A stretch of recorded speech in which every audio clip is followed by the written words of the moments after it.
Welcome to Engagement Fundraising, where you'll learn how busy fundraisers like you are generating more major and planned gifts at lower costs.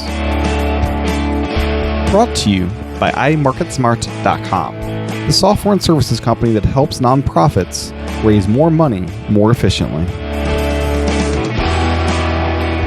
Did you know that vampires cannot come into your home? Once you let the vampire in, you're kind of giving the vampire permission to drink your blood. Be a vampire. Ask permission. Then the likelihood that you'll be able to drink blood, this is terrible. Congratulations to us for creating the worst fundraising analogy ever.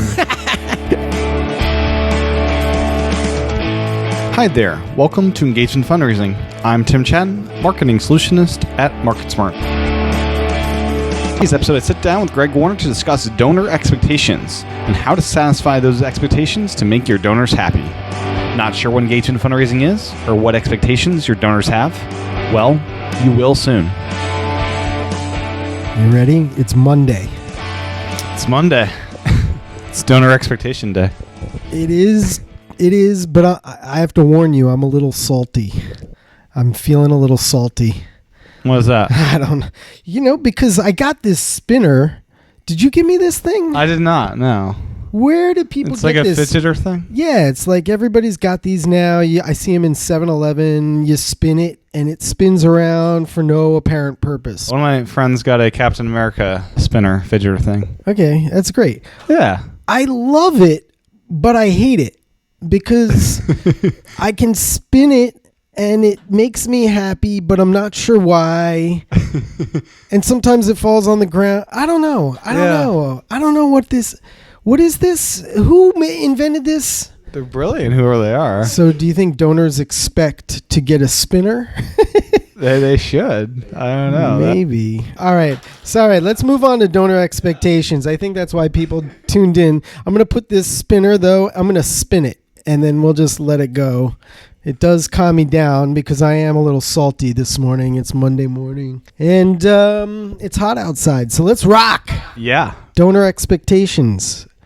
Are you prepared? Do you want to ask me about donor expectations? I do. The one thing I'm curious about is how it's changed from, say, like the 80s to today with technology, if that's a good question. That's been something that's shifting. Way to hit me in an unprepared fashion. Not a problem, salty person over here. It's probably changed a lot. We didn't have the internet, so the way it worked was people would get phone calls or they would get direct mail. Pretty much, or they would go to events. There was probably a whole set of expectations that donors had back then, and I got to be honest, I don't know what they were because I wasn't donating when I was in high school very much. Right, yeah. I remember I volunteered a couple times, and maybe I donated a little bit here and there, but not like I do at this ripe old age of 47. Yes. Yeah.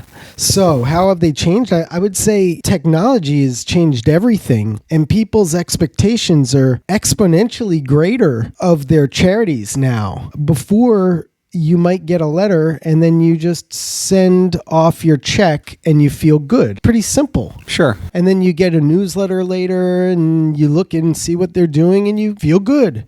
And that's the whole thing about fundraising, is just to make people feel good. Mm-hmm. But with the internet, we're talking about permission and fairness and all kinds of levels of psychology and neuroprogramming. There's a lot going on. So we're at a point where we're getting bombarded by emails. Yeah. And you really need permission now to... You really, really do. Let's jump into the 6 prime expectations of donors then. Okay, let's do it. There's 6 of them. First one, they expect to have a dialogue with you. So yeah, let's think about that. In the olden days, the dialogue was really kind of slow. Now, some might even say there is no dialogue. We send a letter, you send money. Right? It is a dialogue. Yeah. Money talks. It's very slow and it's not all that fulfilling. Let's face it, any relationship, real relationship, and by the way, the donor relationship is very much a real relationship. And any relationship has to have dialogue. Mm-hmm.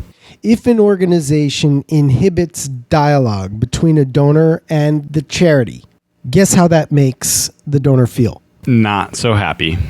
not so happy. You want to have people and organizations that you want to have a relationship with need to be open to dialogue, to communication that's two-way. That's the key about dialogue. It's two-way. It's not just one way. It's not, we email you, you give money. That's dialogue. No.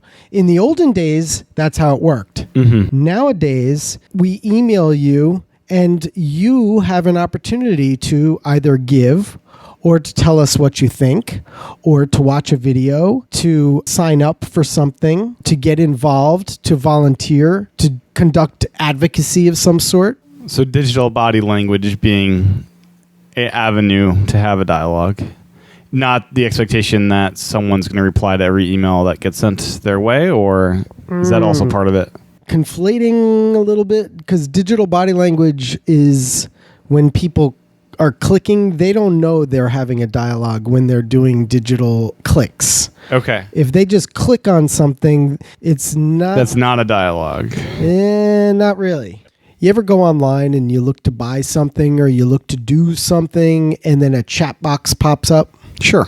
Have you ever noticed that sometimes the chat box pops up and before you can even make it go away, a message pops up and it says something like, "Hi, this is Jenny. I'm a real person. I'm here and I can help you."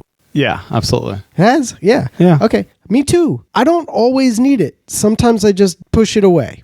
Yeah. But sometimes I sit there and I say, damn, that's convenient.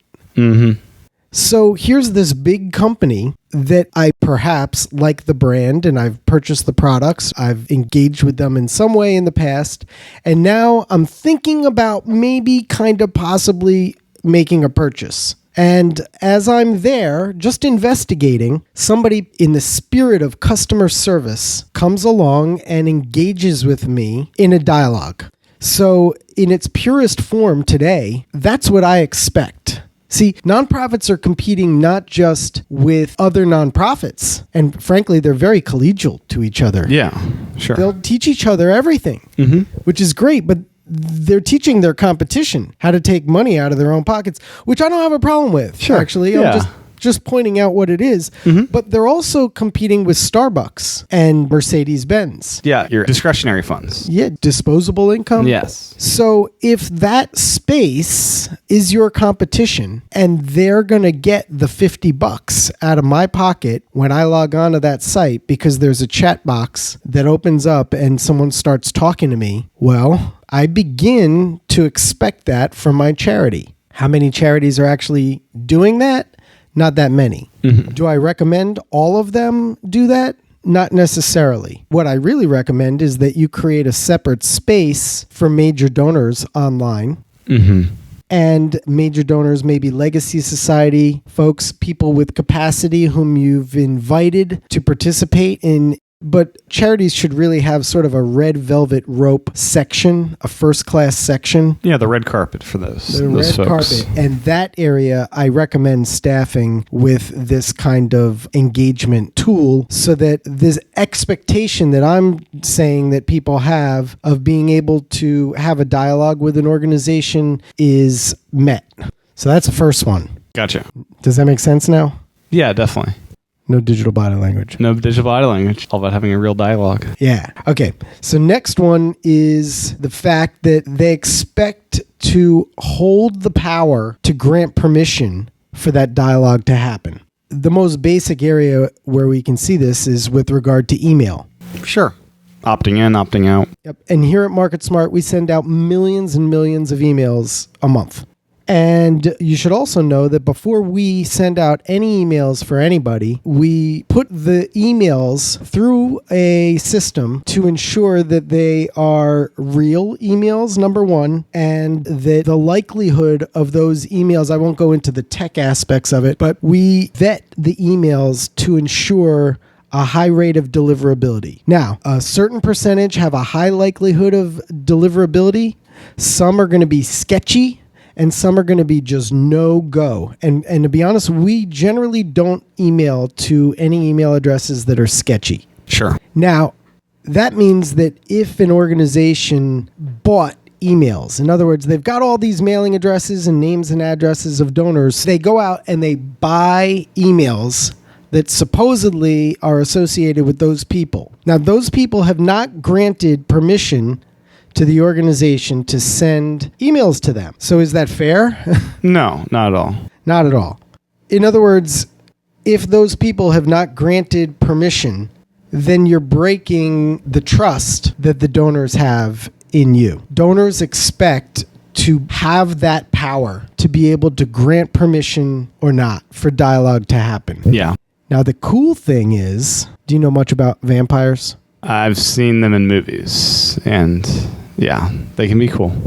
Did you know that as if vampires are real? Right, yeah. Did you know that vampires cannot come into your home if a vampire knocks on your door? Yeah, you have to grant permission. Yeah, You the must- Let Me In movie. I've seen Yes. that one. That's a really good one. Chloe and Grace Moretz. It's a classic. But yeah, you have to let them in, otherwise they're gonna die eventually. Well, somebody will let them in. Some sucker. Right, yeah. No pun intended.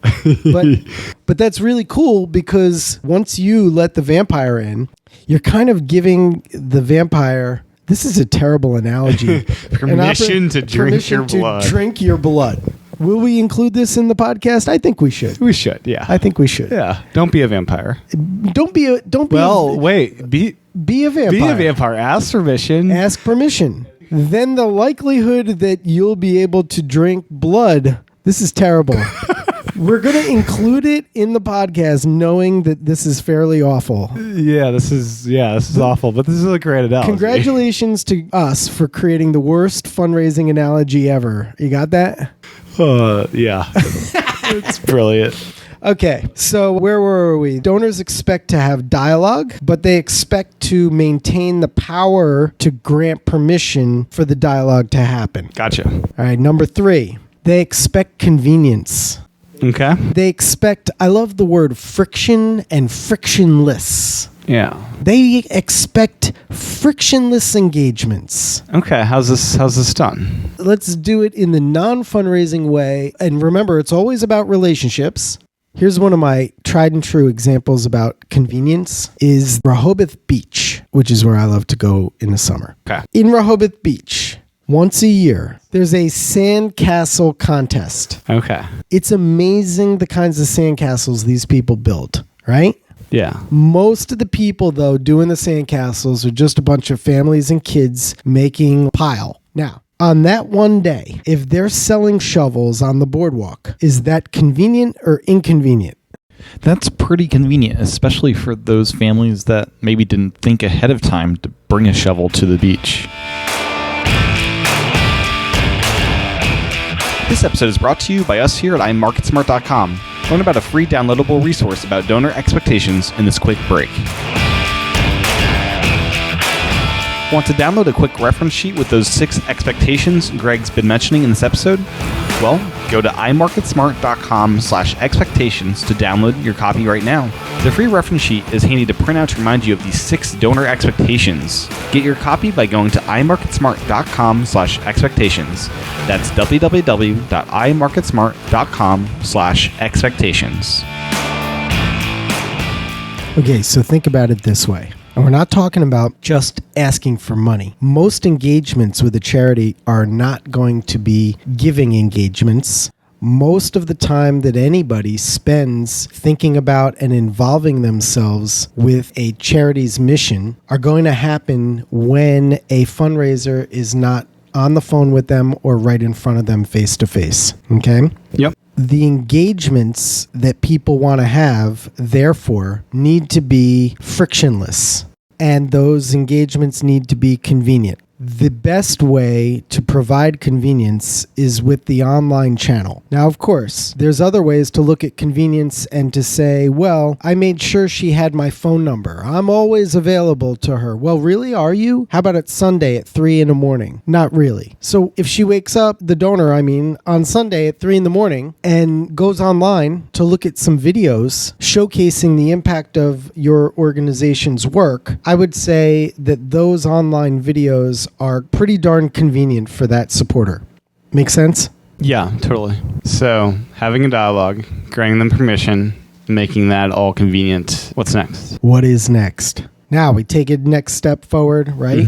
Yeah. It should be focusing on them. Meaning personalized? Personalized, relevant, contextual, and also that the engagement experience provides value in a way that they see value. See, value is purely in the eye of the beholder. Just because the fundraiser believes it's valuable to send a certain video doesn't mean it's valuable to the donor. To send a video, to upload a video, whatever. Now, let's think about it in terms of a college or university. Usually one of the easiest kinds of ways to think about it is that suppose a supporter says that they really care most about providing scholarships, while there's another that cares mostly about athletics. Okay? The one that cares about athletics gets a video about scholarships, and the one that cares about scholarships gets a video about athletics. What do you think is going to happen? They're going to be turned off by what you just did. They're not going to want to give as much or be as involved. Because they expected the organization to do what? Be focused on them. Know what they're interested about. Yeah. People expect you. Phyllis Friedman, my dear friend, who's now retiring. Aw. Yeah, I'm going to miss her. She used to say, show them that you know them. People like to know that you know them. Now, even if they don't seem to know you, you need to show that you know them. The organization, the fundraiser, that's your job. And the reason that's your job is because that's what donors expect. Meeting donor expectations. Yeah, they expect you to focus on them, to be relevant, and to provide value. Okay. So with all that, you're providing them relevant content. You're somehow also directing them to make an impact in your organization. So we're focused on them. We made it convenient. They granted us permission, and we enabled a two-way dialogue. But now we get to the point where they are probably going to start to consider making a decision. If you think about the decision-making funnel, the marketing funnel, you go from awareness to interest to desire, and then finally action. Action takes place. People like to move themselves through the decision-making journey. Nobody wants to be sold. Nobody wants to have money raised from them. Nobody likes to be fleeced. So you have to do it in a way that makes it seem like it was their idea. Exactly. You've got to enable the decision-making journey. You've got to give them the power to self-direct it. If your messages are focused on them and relevant, and if they're convenient, and if they granted you permission to come inside the house, and you're even providing for two-way dialogue in case they have questions, because now they're at the decision-making stage, that's when people are really going to have questions. You need to make it easy so that they can self-direct it. They can either go forward in the decision-making process, or they may go backwards a little bit. But it's up to them. We shouldn't force them to go in any one direction or another. So part of this is going back to when we were talking about emails in the prior episode, not having every email be about making a gift, but just continuing to nurture them and make them feel good. Optimally, we wouldn't ask them to give a gift until they're showing signs or telling us that they're likely to give. Yeah, just hold off. Yeah, the best time to ask for a gift is when the time is right. Okay. And they'll show signs based on engagement. What's the signs to look for? Well, what's really interesting about fundraising, just as much as it's the same in the private sector, is what I always tell my staff. See, we don't have salespeople. We call everybody solutionists. You're a solutionist. Yeah, marketing solutionist. That's right. The reason is because we don't really want to sell people. We want to serve them. In fact, when we increase the size of a sale from a client, we don't call it upselling. What do we call it? Upserving. That's right. Yep. Because it's all about service.